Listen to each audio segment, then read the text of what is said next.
Le premier SUV signé Maserati. Coup de jeune pour la 2008 Peugeot. Des petites sportives pleines de nerfs. Nouveau compteur, du numérique derrière le volant.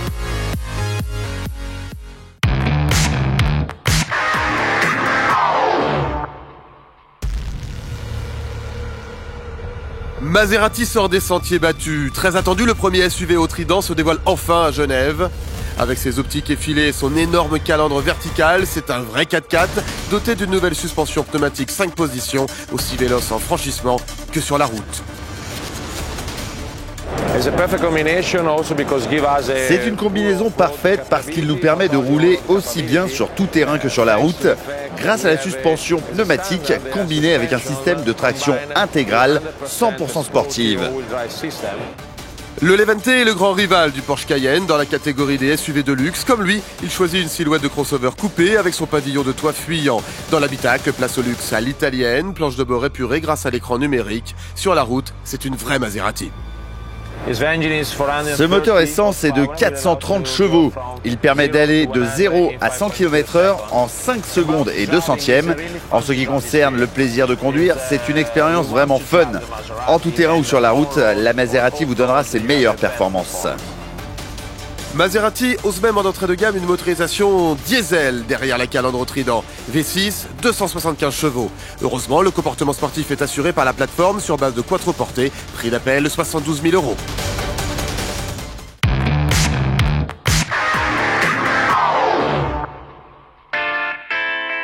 Peugeot offre une séance de bodybuilding à son petit SUV 2008.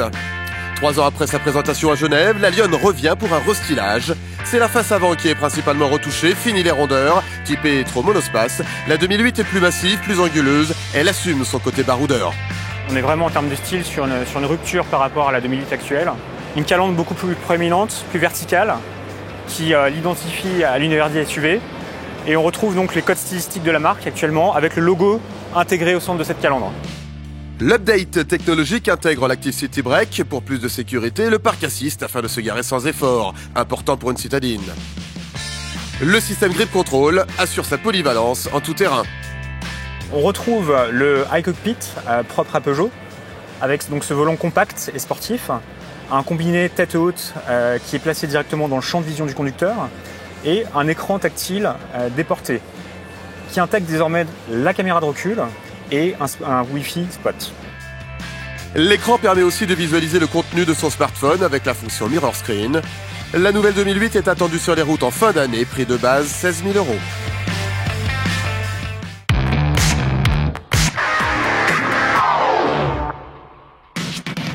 Comme par magie, votre voiture se transforme en supercar. C'est un peu le concept d'Opel pour cette faramineuse petite Astra TCR survitaminée, 330 chevaux.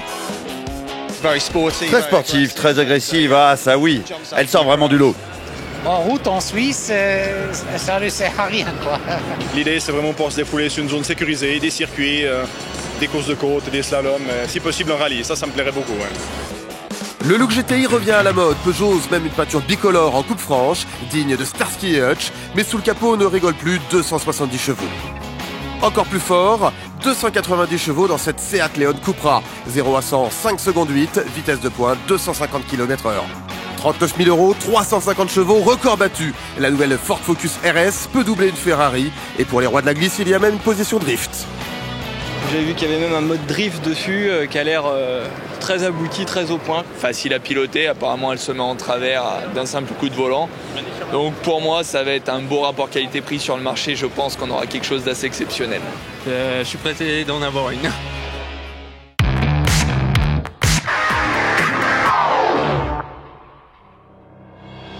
Mort annoncé des petites aiguilles, place au 100% numérique. Le high-tech s'empare désormais des tableaux de bord. Vitesse, contour, GPS. Les constructeurs se mènent une véritable bataille pour offrir aux conducteurs un tableau de bord personnalisable à l'infini. On peut mettre des photos de fond. On peut choisir de mettre la photo de sa famille si on en a envie, de son petit garçon, de qui on veut. Nous avons la possibilité de changer aussi un peu la couleur de fond, l'intensité. Un changement qui emballe une grande partie des visiteurs du salon.